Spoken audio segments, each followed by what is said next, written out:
আসেন দেখা হবে।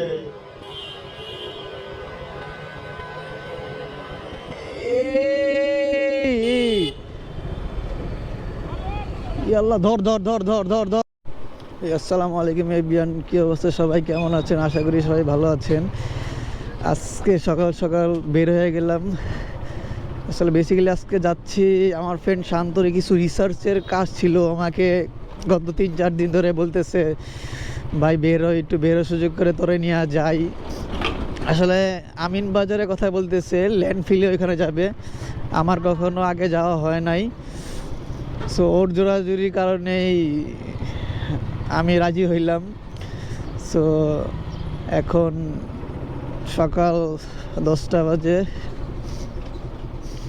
আমিন বাজারের উদ্দেশ্যে রওনা দিলাম। শান্তকে রিসিভ করে দেন আমরা রওনা দিব সাগুপ্তা হয়ে। ওই যে শান্ত দ্বারায় ওয়েট করতেছে। কিরে, কি অবস্থা? রেডি?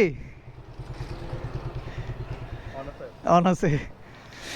শান্তকে রিসিভ করার পরে আমরা এখন পল্লবী থানার সামনে দিয়ে বের হয়ে যাচ্ছি। মিরপুর 1-2 হয়ে গাবতলী হয়ে আমিনবাজার যাওয়া লাগবে।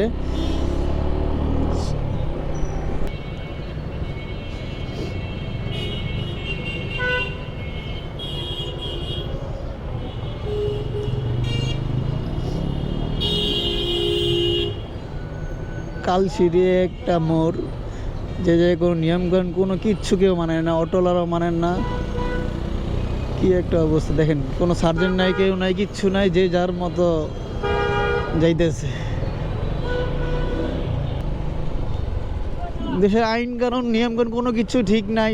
বর্তমান পরিস্থিতি যে অবস্থা দেশের, হত্যা ধর্ষণ এগুলো কন্টিনিউয়াসলি বাড়তেই আছে। এই যে মানুষজনগুলো জানি কেমন হুটহাট সাইড দিয়া আইসা পড়ে। এরপর আবার অটো রিক্সার জ্বালা তো আছেই মিরপুরে। আমরা মিরপুর 10 দিয়ে না গিয়ে আর কি চিড়িয়াখানার ভিতর দিয়ে রাস্তা দিয়ে চলে যাচ্ছি। কজ ওদিক দিয়ে ভালোই জ্যাম ট্যাম দেখলাম ম্যাপে। তো বাইকার হিসাবে জ্যামে থেকে বসে থাকার থেকে আমি 10 কিলো একটু বেশি রান করে গেলেও আমার সমস্যা নেই, জাস্ট খালি তেলই যাবে। আরে যে কোনো বাইকারই যাবে, জ্যাম ট্যাম ভালো লাগে না।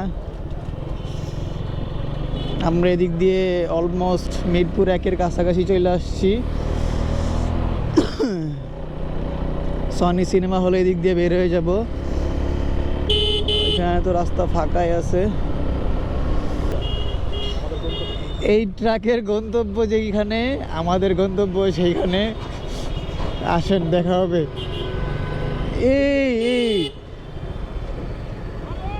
আল্লাহ ধর ধর ধর ধর ধর ধর, চাকা স্লিপ করছে। ভাই সাইডে নেন, ভাই সাইডে নেন।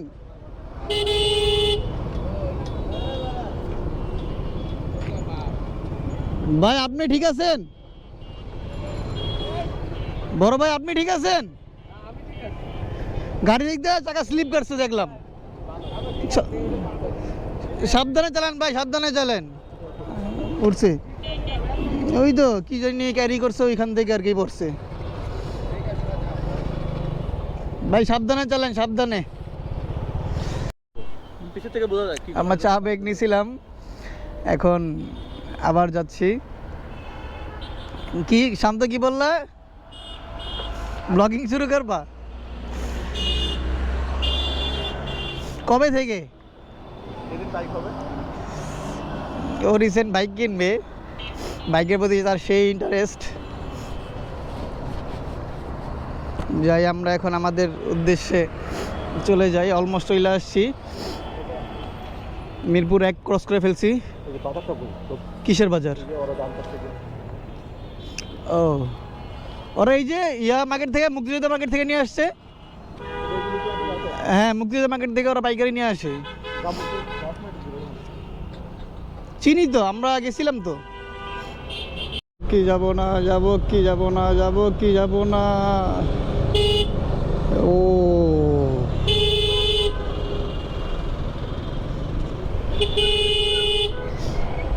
আমরা এখন গাবতলী চলে আসছি।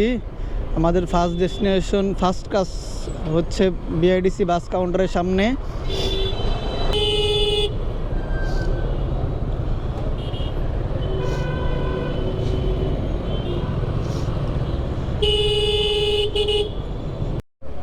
আমরা বিআইডিসি বাস দিবসের সময় চলে আসছি। শান্ত যাচ্ছে শান্তর স্যাম্পল কালেক্ট করতে। আমরা এখান থেকে এরপর যাব ল্যান্ডফিলের ওইখান থেকেও মনে হয় মেবি কিছু স্যাম্পল কালেক্ট করবে। আসলে ওর ভার্সিটির কাজে আর কি আসছে।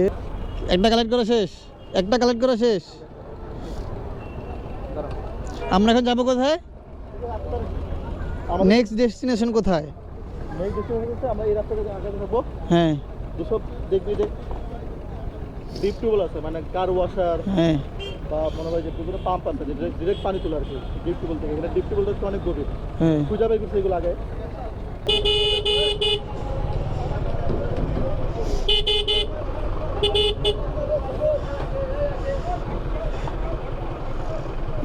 এই দুইটা পোলার লক্ষণ ভালো লাগতেছিল না, তো ক্যামেরাটা অন করে ফেলছি এই কারণে।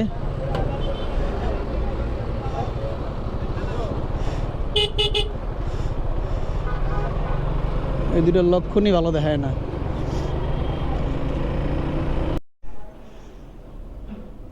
এই যে পানি টিউবওয়েল থেকে নিয়ে আসছে, পানির ভিতরে অনেক কিছু বোঝাই যাইতেছে যে অনেক ময়লা টয়লা আছে। একটা কাজ হচ্ছে এগুলো নিয়ে, এই পানি নিয়ে আর কি ও রিসার্চ করবে, না রিসার্চ করতেছে। এই যে পানিতে আপনারা দেখতে পারতেছেন নাকি জানি না, এই যে পানিতে হিউজ লেভেলের ময়লা। এই পানি নাকি তারা কন্টিনিউয়াসলি খাওয়া দাওয়া করে। ওই যে শান্ত ওইখান থেকে পানি কালেক্ট করতেছে। ভাই, রিসার্চ এত সহজ জিনিস না। আপনাদের মেবি জানার আগ্রহ আছে যে এই পানি কালেক্ট করে কি কি কাজে লাগাবে। বেসিক্যালি জিনিসটা আমার নিড শান্তর। সো শান্ত আপনাদের 5-6 লাইনে ডিসক্রাইব করবে যে কিসের কারণে এই পানির স্যাম্পলগুলা কালেক্ট করতেছি আমরা। শান্ত, কিছু বলো, আমরা কেন এই পানিগুলা কালেক্ট করতেছি, বা কি গবেষণা করবা তুমি, কি পারপাসে তুমি এই জিনিসটা এত পানি নিতেছো? হ্যাঁ, তুই তো দেখতেছো। হ্যাঁ, আমি দেখতেছি। নদীর পানি মানে কতটুকু যেরকম কালার হওয়া উচিত, হ্যাঁ, জানি ট্রান্সপারেন্ট, হ্যাঁ, হাত দিলে হাত দেখা যায়। তো দূর থেকে দেখা যাইতেছে যে মোস্টলি এটা পুরো কালো হয়ে আছে। হ্যাঁ। তো আমাদের মেইন রিসার্চ যে ফ্যাক্টটা সেটা হচ্ছে কি, মানে আমরা এই যে আমিনবাজার বা সাভার এই এলাকাতে আসছি, কারণ হচ্ছে এখানে ইন্ডাস্ট্রিয়াল একটা জোন। হ্যাঁ। তো ইন্ডাস্ট্রিগুলো করে কি এই নদীর পাশ দিয়ে হয়। আমি যদি দেখাই, মানে ওখানে একটা হচ্ছে পাইপ তারা দিয়ে রাখছে, মানে এই ইন্ডাস্ট্রি থেকে যে ময়লা পানিটা বের হয়, ওয়েস্ট ওয়াটার যেটা বলি আমরা, সেই ওয়েস্ট ওয়াটারগুলো সবগুলো ডিরেক্ট হচ্ছে ইয়েতে আসতেছে, নদীতে আসতেছে। তো এই নদীর পানিতে তো একটা ইম্প্যাক্ট আছেই। আমার দেখা গেছে কি এই নদীতে আমি খুব বেশি গেলে মানে মাছ টাছ পাবো কিনা বলে মনে হয় না, কারণ যেই কালার মানে এই পানিতে মাছ থাকার কথা না। তারপর হচ্ছে এই পাশে যদি দেখাই যে নদীর পাশ ঘেসেই কিন্তু একটা ইয়ে আছে, ক্ষেত খামারি।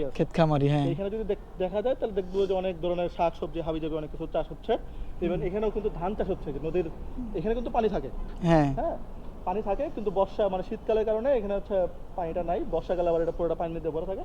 এখন আমার যে ইম্প্যাক্টটা, মানে আমার যে জিনিসটা দেখা যায়, মানে এই পানির থ্রুতে যেই দূষণগুলো আসতেছে, মানে ইন্ডাস্ট্রির যে কেমিক্যাল বা যে ধরনের তারা হচ্ছে মানে ক্ষতিকর পদার্থ যে ইউজগুলো করতেছে, সেগুলো এই খাবারের মধ্যেও পৌঁছায়, মাটির মধ্যেও পৌঁছায়, এই পানির মাধ্যমে আরো অনেক দূর এলাকায় যায়।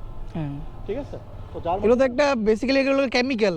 হ্যাঁ, কেমিক্যাল দিন শেষে কি হচ্ছে যে এই যে সোর্সগুলো, এগুলো হচ্ছে সোর্স রুট বা এই পথের মধ্যে যে আমাদের আলটিমেটলি আমাদের শরীরে প্রবেশ করতেছে, যেগুলো আমরা খালি চোখে দেখতেছি না। ঠিক আছে, আমার পানি দেখলে মনে হবে যে ইভেন এই এলাকার বহুত মানুষজন বলতেছে যে যেই গ্রাউন্ড ওয়াটারগুলো নিচ্ছে, টিউবওয়েলের পানিগুলো মানুষজন বলতেছে এগুলো তারা অনায়াসে খায়। বাট আমি যখন ল্যাবে অ্যানালাইসিস করতে যাই, তখন অনেক ধরনের পলিউশন এখানে আছে, অনেক ব্যাকটেরিয়া পাওয়ার কথা। আরেকটা যেটা, এখানে তো অনেকগুলো ইন্ডাস্ট্রি আছে সোর্স হিসেবে, আর আমাদের এখানে মেজর সোর্স হিসেবে হচ্ছে যে আমিনবাজারে যেটা ল্যান্ডফিল দেখাইছি না। হ্যাঁ, ল্যান্ডফিলটাতে যাবো, তো ওইখান থেকে হচ্ছে আরো বেশি মাত্রায় হচ্ছে পলিউশন হয়, যেটা দেখাবো এইখানে। মানে আমাদের অলমোস্ট বলতে গেলে আমরা ল্যান্ডফিল থেকে এই পাশে 10 কিলোমিটার ক্যারি করে ফেলছি, মানে এসে পড়ছি। মানে ল্যান্ডফিলের বাম পাশে 10 কিলোমিটার, ডান পাশে 10 কিলোমিটার এরকম। আর আরেকটা মজার যে কাহিনী, আমি রিসার্চ করতে যে জানছি, এইখানে যতগুলো আমরা নদী দেখতেছি না, হ্যাঁ, এই নদীগুলো হচ্ছে চারদিক দুই দিকে নদী। এই নদীটারই একই নদী চারটা নাম, এক নদীর। আচ্ছা একটা হচ্ছে এই যে এখন যেটা যাচ্ছে এখানে যেটা আছে, হ্যাঁ আমরা তো কর্ণফুলীর নাম শুনছি, হ্যাঁ এটাকে বলা হয় কর্ণতলি। কর্ণতলি হ্যাঁ, আর একটু সামনে গেলে তখন হচ্ছে তুরাগ। তোরা হ্যাঁ আর এই সাইডে যদি যাই তখন শীতলক্ষা। আর ওই যে আমরা গাবতলি গেছি না, গাবতলী গাবতলির ওই পাশে হচ্ছে ওটা বুড়িগঙ্গা। চারটা নদী। 4 নদীর তো মিলন এটা এখানে তো হচ্ছে আমাদের স্টাডি এরিয়া, এটা সিলেক্ট করার একটা রিজন, কারণ এখানে আমি বলতে পারবো যে এখানে চারটা ইন্ডাস্ট্রিয়াল এরিয়া বেশি এখানে ইন্ডাস্ট্রি বেশি, নদীও বেশি, আর ঘনবসতি অনেক। তো এই জন্য আর কি আমার এই আচ্ছা যাই হোক, তা ওর মুখেই শুনলেন কিসের জন্য আর কি তারা এই পানিগুলো কালেক্ট করতেছে। ল্যাবে আর কি এগুলো টেস্ট করবে, লাস্টে ল্যাবও দেখাবো। লাস্টে আমরা ল্যাবও দেখাবো, এরপর নেক্সট ইনশাল্লাহ ডিরেক্ট ল্যাবে গিয়ে দেখা হবে। আমাদের পানি কালেক্ট করা অলমোস্ট শেষ, জাস্ট খালি ল্যান্ডফিল ওইখান থেকে 2টা স্যাম্পল বা 3টা স্যাম্পল কালেক্ট করে আমরা ল্যাবে চলে যাব।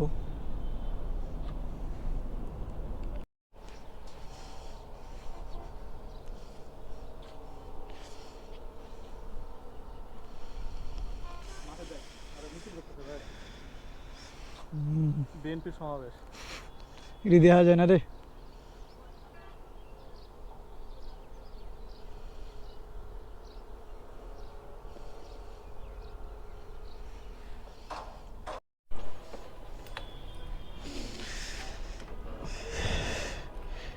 ল্যাবের দিকে আসছিলাম, শান্তর স্যাম্পলগুলা ল্যাবে দিয়ে আসলো। এখন আমরা বাসায় চলে যাচ্ছি। সায়েন্স ল্যাব আশা রাখছিল আবার। তোমার প্যারা শেষ? না, কালকে আছে। আগামী 1 তারিখে হবে। যাই হোক, আমরা এখন আপাতত বিদায় নেই, আমরা বাসার দিকে চলে যাই। ইনশাল্লাহ নেক্সট কোনো ভিডিওতে দেখা হবে।